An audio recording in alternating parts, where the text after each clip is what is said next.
Hello students, welcome to e-learning platform by SPN Memorial School Pushkar. I am Divya Sharma and today we will discuss lesson first Hindi grammar, भाषा, लिपि और व्याकरण, language, script and grammar. So let start. Vasu अपना गृह कार्य कर रहा था. उसके पिताजी ने पूछा, बेटा गृह कार्य समाप्त कर लिया हो तो खाना खा लो. वासु ने कहा, बस अभी थोड़ी देर में आता हूँ पिताजी. आपने देखा कि वासु के पिताजी उससे बोलकर कुछ कह रहे हैं जबकि वासु सुनकर उनका जवाब दे रहा है.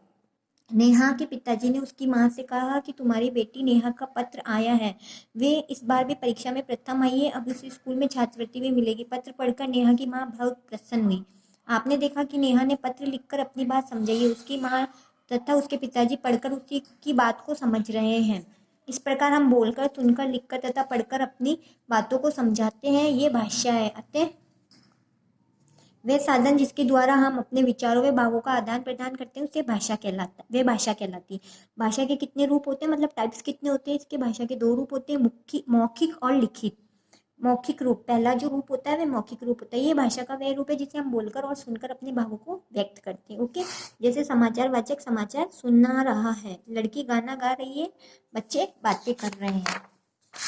लिखित रूप, ये भाषा का वह रूप है जिससे हम लिखकर व पढ़कर अपने विचारों को एक दूसरे के पास आदान प्रदान करते हैं या पहुंचाते हैं. जैसे कमल पुस्तक पढ़ रहा है या अध्यापिका शाम पट पर लिख रही है, दादाजी अखबार पढ़ रहे हैं. कभी कभी हम संकेतों के द्वारा भी अपनी बातों को दूसरों को समझाते हैं. जैसे कि गूंगा भिखारी इशारों से भीख मांगता है, ट्रैफिक पुलिस का सिपाही इशारों से यातायात का संचालन कर रहा है आदि. ये भाषा का रूप है, सांकेतिक रूप है, लेकिन ये मान्य नहीं है क्योंकि कई बार संकेतों के से बात का सही रूप नहीं पता पड़ता है, नहीं बना पाते हम.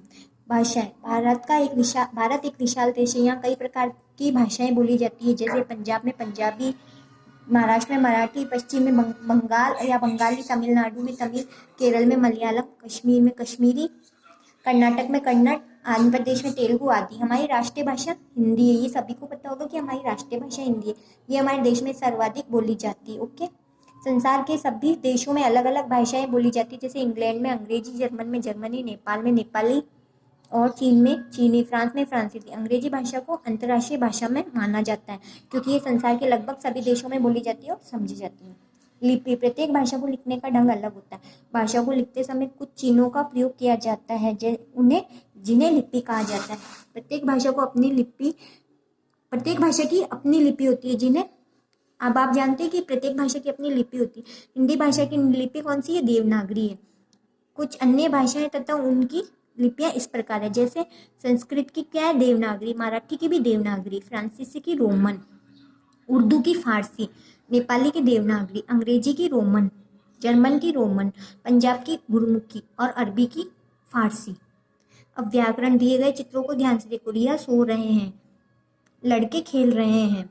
ये वाक्य पढ़ने और सुनने में कुछ अटपटे लगते हैं क्योंकि व्याकरण के नियमों का प्रयोग नहीं हुआ है. ठीक है, अब इन वाक्यों को हम पुनः देखेंगे. रिया सो रही है, लड़के खेल रहे हैं. इन वाक्यों में व्याकरण के नियमों का प्रयोग हुआ है. अतः व्याकरण वे शास्त्र है जिसके द्वारा हम किसी को शुद्ध रूप से बोलना, लिखना व पढ़ना सिखाते हैं. व्याकरण क्या? व्याकरण के 3 अंग होते हैं, वर्ण विचार, शब्द विचार और वाक्य. तो स्टूडेंट्स, ये हमारी आज की इसकी रीडिंग कंप्लीट हो गई है ग्रामर की. कल हम इसके क्वेश्चन आंसर डिस्कस करेंगे. नेक्स्ट वीडियो में आप इसकी रीडिंग करके और अपनी लैंग्वेज में इसकी वीडियो अपलोड कीजिएगा. ओके, ग्रुप में. Have a nice day students.